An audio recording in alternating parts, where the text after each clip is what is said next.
The Nobel Peace Prizes were awarded today in Oslo, Norway.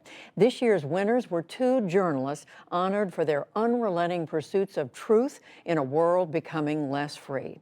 Dmitry Muratov, editor of one of Russia's last independent news sources, was recognized for his work. And Philippines journalist Maria Ressa, editor of Rappler.com, call for a reform of social media platforms. Our greatest need today is to transform that hate and violence, the toxic sludge that's coursing through our information ecosystem, prioritized by American internet companies that make more money by spreading that hate and triggering the worst in us. I spoke with Maria Ressa last night, and I asked her if it felt at all real yet. I'm still doing, that painting, the scream, it's been more than a month and not yet. It's sinking in slowly, but having to write a Nobel lecture makes you really think about this. What does it mean to you personally, first of all? Judy, you know that we've been under attack by our government for the last 5 years, and having the Nobel Committee shine the light on what journalists are going through in the Philippines. I mean, personally, it's a lift. It feels like a little bit of a reprieve, and hopefully I can pay it forward. I think journalists in the Philippines felt this, and Filipinos, as we move into our May 2022 elections. What do you think this is going to mean for the people of the Philippines, but for government officials, because they've hauled you into court time and again, they've charged you with libel. You had to get, permission from 4 different courts, even to travel to Oslo. Look, I think the conditions haven't changed yet. Just yesterday, a former colleague was shot, hit with a bullet to the head. But also beyond that, a cabinet secretary just said he would file a legal complaint against 7 news organizations. And all we did was report on the corruption charges against him that was said in a press conference. And there's an election coming up in the Philippines. Do you think that provides hope of change from the current Duterte regime? It feels like 1986 all over again, because it is a Marcos against a woman. Our top opposition leader is the vice president, Leni Robredo, and Ferdinand Marcos Jr. is the front runner for president.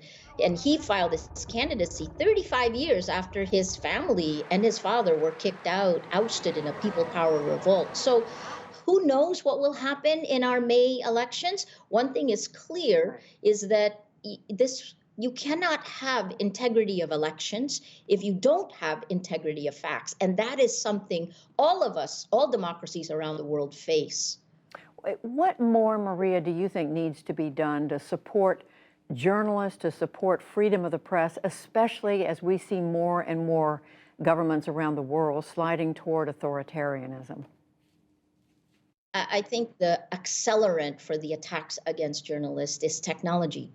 And part of the reason that these authoritarian populist style leaders have gained power all around the world has been because the information ecosystem, the gatekeepers, have changed from news organizations to technology to social media platforms. So I think the first step is regulation. We have to stop the impunity that social media actually prioritizes over news, over facts. And then the second thing is we have to help independent media survive. The world has gotten significantly more dangerous, I'd say exponentially more dangerous for journalists just trying to do their jobs. I was looking at the Committee to Protect Journalists. They've put out in their last report, 1,421 journalists from around the world killed since 1992, 293 imprisoned for their work. But you keep urging journalists to stay with it. What's at stake here? Truth, facts, our democracy, right? I always say that what's wound up happening is technology. Social media has prioritized the spread of lies laced with anger and hate over facts. So if you don't have facts, you can't have truth. If you don't have truth, you can't have trust. When ordinary citizens ask, why should this matter for me? What do you say to them? Well, if you're on social media, if you're on the American social media platforms, you are being insidiously manipulated. You have these algorithms of distribution, algorithms of bias. The editorial judgment of these tech platforms are are actually done exponentially, and it's the prioritization is lies over facts. So when this prize is awarded to you and you go back home to the Philippines, what do you think the prospects are that you're going to be able to remain free? I don't know. The future for me is I don't know what it will bring. I do know that I face 10 criminal charges, which could lead to about 100 years in prison. And it's almost like a high stakes game of chicken because I know I am innocent. I know these are trumped up charges and I will fight them in court. My ability to do that will depend on what happens during our elections, whether our judges stay to the spirit of the law. But I also think it's a time that matters. I think it's a risk worth taking. I couldn't do anything else. Maria Ressa, being awarded the Nobel Peace Prize, we congratulate you. Thank you so much. Thank you, Judy.